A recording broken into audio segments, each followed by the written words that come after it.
Hello and welcome again to Pearl Magazine. Christmas time is a peak season for a lot of things: shopping, cooking, parties, and dating. In particular, compensated dating.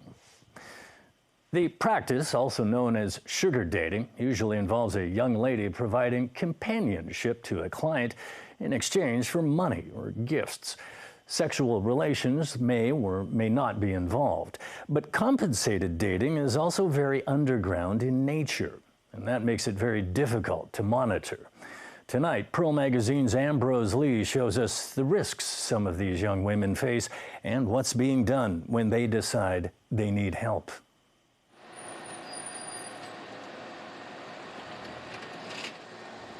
We are now in Mongkok. I used to work around here. In Portland Street, there are many love hotels. She goes by the name Emily and is now 28 years old. When she was 17, she began taking part in compensated dating. She stuck with it until she was 25. At first, it was a part-time gig. But by the time she was 20, Emily was into it full-time. Like others involved in compensated dating, Emily did not work out of a particular location. She would find clients online and meet at different love hotels. I used to game a lot and needed to buy game time cards. I don't get paid right away at work, so I figured, how could I have some money right away without borrowing? So I searched compensated dating online, and a few forums came up. Emily was skeptical at first, but she used posts from other girls as templates and posted an ad for herself. In no time, she had her first client. When I finished my first transaction and he really paid, that's when I knew I can make money like that. We are talking $1,200 an hour. Before there was minimum wage, working at fast food chains was $20 an hour. The difference is just huge. Working at a fast food chain was one of the many part-time jobs Emily began when she dropped out of school at 15. I was a dropout. I couldn't cover my expenses. When I was younger, I wanted to have fun. Perhaps go shopping with friends, like buying cosmetics. Everything cost money. I'd do this whenever I needed money. This was such an easy way. Emily made at least $80,000 a month when she worked full-time, meaning anywhere between 4 to 8 clients a day. I made so much back then. Money was nothing to me. My values were a bit twisted. I made $80,000 to $100,000 a month with no qualifications. I was exchanging my youth for money. But there were sacrifices. I couldn't tell my friends what I was doing and felt very distanced from them. This path to make money was lonely. I didn't have colleagues. I had only money. I was out of touch with society. More and more, Emily found herself thinking about her future. She wanted a job that she didn't have to hide. She wanted a new life. With the help of a friend, she found an administrative job 3 years ago. Looking back at her 8-year career in compensated dating, she considers herself lucky. I've heard of many perverted clients. Luckily, I didn't come across any. From what I know, many of us had problems, barely made it out alive. I worried about undercover police officers. I knew of people arrested because of this. If you're sued and convicted, you'll have a criminal record forever. And your family will know they'll find it very hard to look past it. In Hong Kong, commercial sex per se, prostitution per se, is not illegal. But a lot of activities associated with commercial sex, they are illegal. For example, public solicitations for immoral purposes is a criminal offense. Dr. Casino Chu has researched on compensated dating for 11 years and published a book on the subject. She says, in theory, there are two groups of women, those who provide sexual services, like Emily, and those who don't, who often call themselves part-time girlfriends. In practice, it is very ambiguous between these two groups of girls. It is because some of the girls, even they started as a part-time girlfriends. During the interactions with the clients might persuade them to provide different kinds of sexual services to them. Dr. Chi adds that not everyone taking part in compensated dating does it because of financial struggles. Some may join voluntarily. And while not all cases end in extreme situations, it is still a possibility. 18-year-old Bianca was a part-time girlfriend when she was 15. She got involved not because she wanted money, but rather companionship. When she began having problems at school because of triad activities, she moved to a different school for a new start. At this point, she had few friends. Her parents were divorced and away most of the time. She turned to compensated dating to meet new people. But soon after she began compensated dating as a part-time girlfriend, she was sexually abused, which led to a lawsuit. She decided to quit compensated dating. But it has already taken a huge emotional toll on Bianca. My borderline personality disorder came from the 2 weeks of trials at court. I realized I was experiencing psychological issues. I could no longer take it anymore towards the last 2 days. I consulted a doctor and was diagnosed with the disorder. And this added to the existing depression from which she was already suffering. I had to see a psychiatrist and psychologist back then. I had to take antidepressants. Sometimes I experienced insomnia or I'd get hysterical, so I was prescribed tranquilizers too. She was traumatized not just because of the incident. As she was only 15, her parents were notified, but they showed no pity and gave her a hard time. After our interview, Bianca left Hong Kong on a working holiday.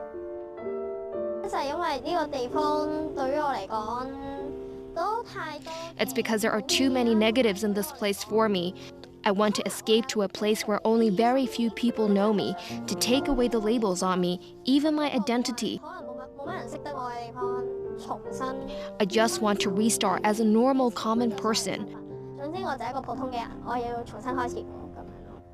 Bianca sought help from an NGO, and she says participating in their workshops has been very helpful. What changes have I seen in myself?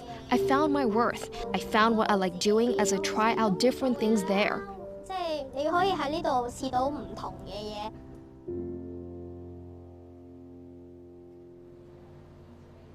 After COVID, the general economic situation is really bad. We see more young girls getting into the sex industry. They enjoy finding sex trade clients online because some of their family members lost their job in COVID, or they have to support their living by themselves. The youngest we met is 11, but most of the time the case we engage is around 16 to 22, 23 years old. Bowie Lam founded this NGO 10 years ago, which helps young women under 25 who have high sexual risks or are in the sex industry. She says the number of enquiry messages asking for help have doubled since the pandemic started.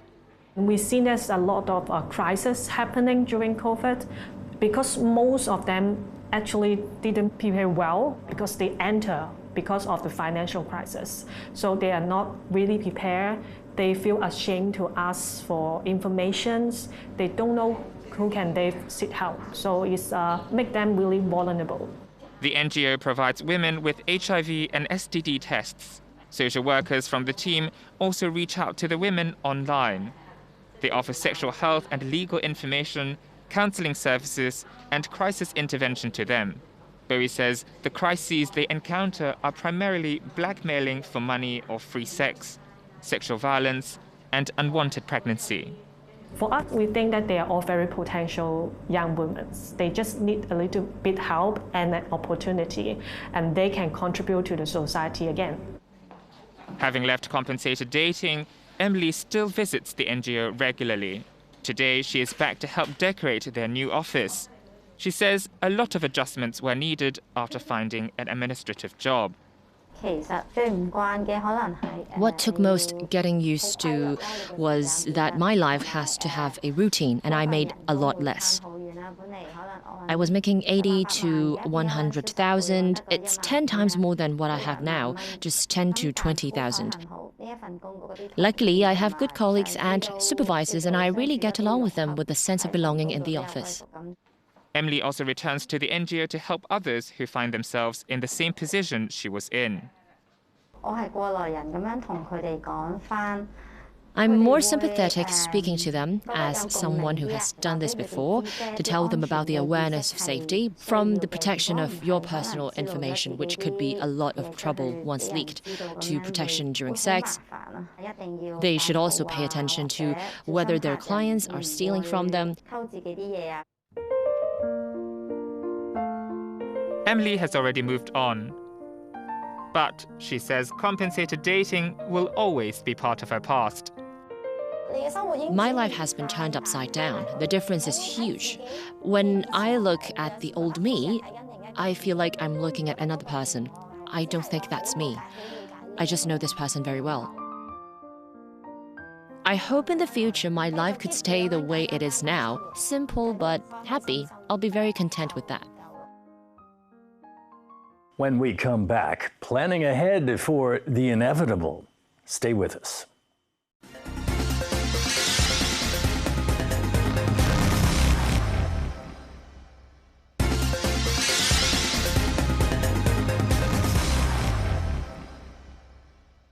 Welcome back. One of the few certainties in life is death.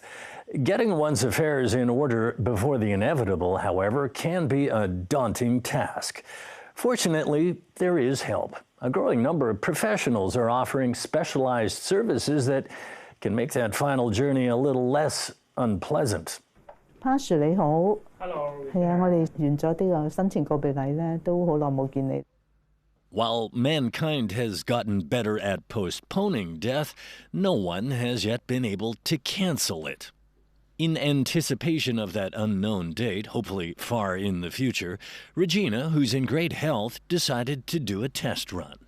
A few months ago, she organized a living memorial service as a sort of rehearsal for her own eventual funeral.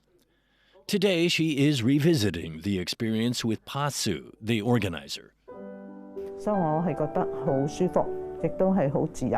I feel very comfortable and very free and relieved. I felt that this experience is very precious and very unexpected. I think having done this living memorial service, this experience of rebirth is difficult for others to understand, comprehend if they've not done it themselves.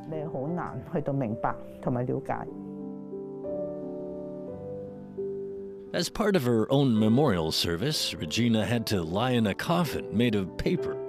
It didn't scare her, though, as she knows death is unavoidable.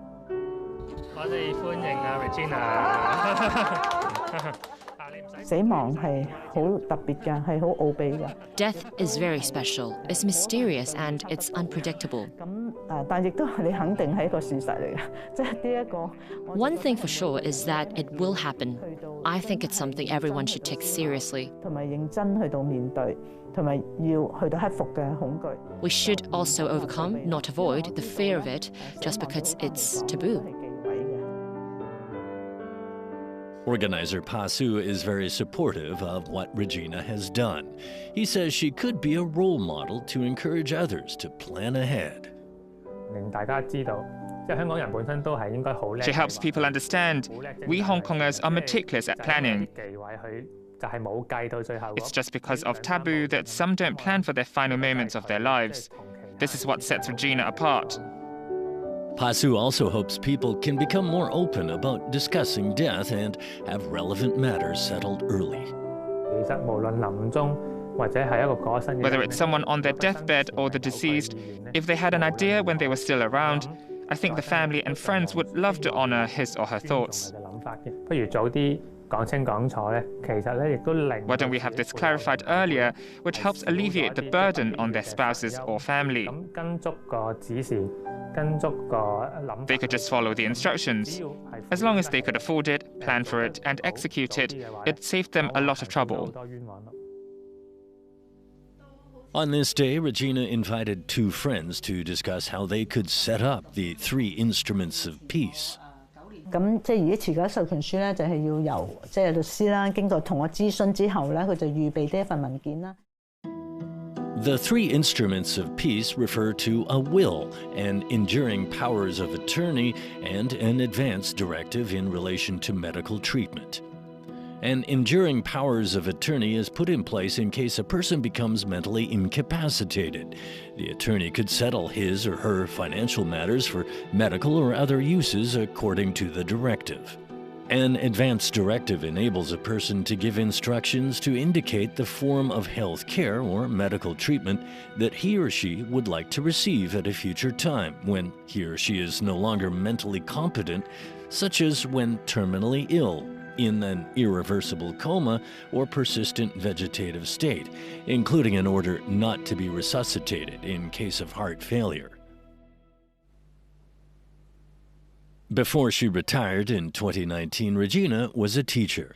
She's not only been preparing for her final journey, but also her post-retirement life.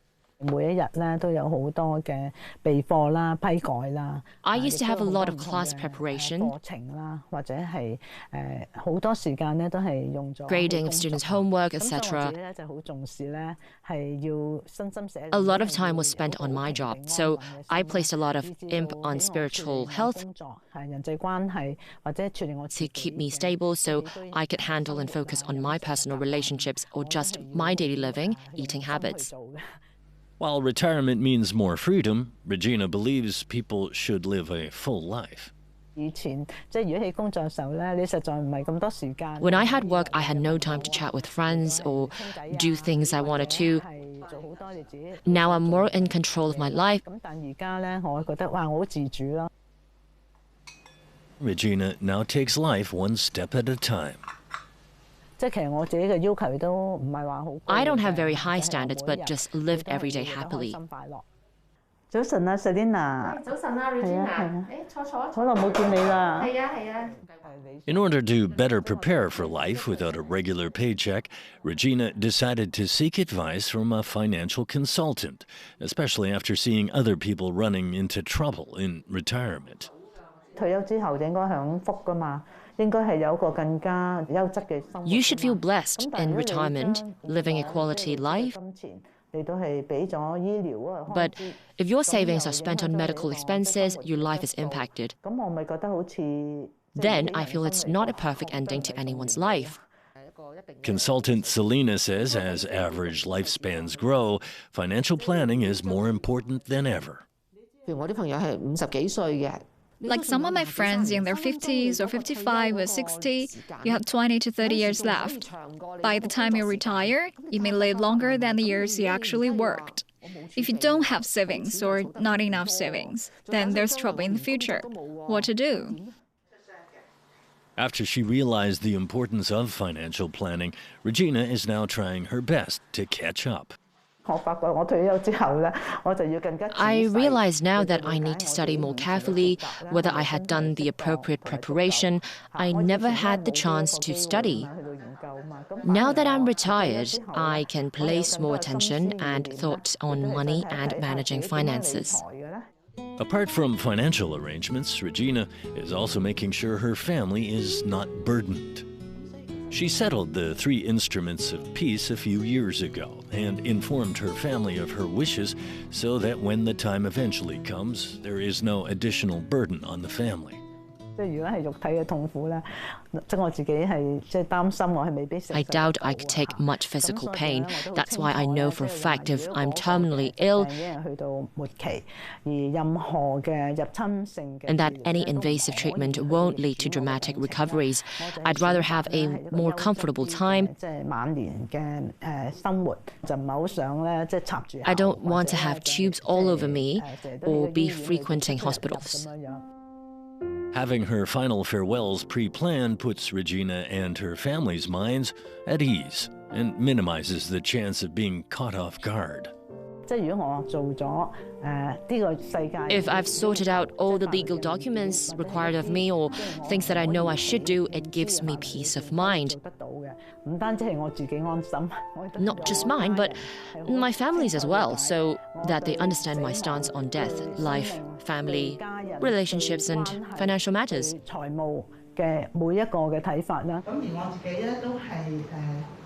Now, Regina is helping to raise public awareness about the importance of having plans in place, specifically getting people more knowledgeable about the three instruments of peace.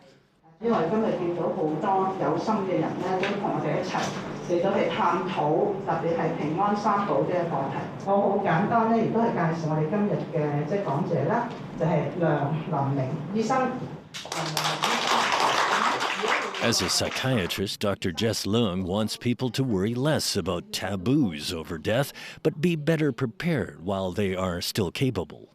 咁喺邊個階段可以訂立平安三寶？係啦，只有成年而精英嘅時候，我哋先可以做得到。所以當一個人已經患上認知障礙症之後，先想訂立平安三寶，好大機會已經想做都做唔到相關嘅決定。 Plan when we can to save us trouble when we're old. We should be prepared so when the time comes, the family and us can be more relaxed and comfortable. We don't think of this as something negative. Regina hopes that by setting up the three instruments of peace, people can be encouraged to think about their eventual passing in advance, which in turn helps achieve a more peaceful and free life in the meantime. 呢個真係唔單止係一個法律文件啦，而係好時候都係可以針對即係。This is not just a legal document. It's targeted at elderly or those starting to develop dementia. 人士咧，佢哋當時去到係處理咧，真係唔足夠嘅。They'd really struggle if they start at that point because it requires a lot of mental capacity, how they face death or the changes in one's body. There's a lot to get used to. Having settled the three instruments of peace and having held her own funeral, Regina says she's not afraid of death at all. When it's her time to go, she hopes to be able to thank her family and friends properly. I hope to die in a healthy manner and without regrets. I hope I can thank my family and friends, express my love for them, bid my farewell, and share forgiveness with them. I think forgiveness is the most important thing, including forgiving myself.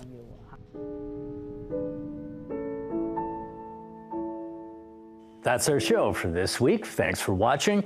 Next week, the challenges and rewards of finding romance later in life. See you then. Good night.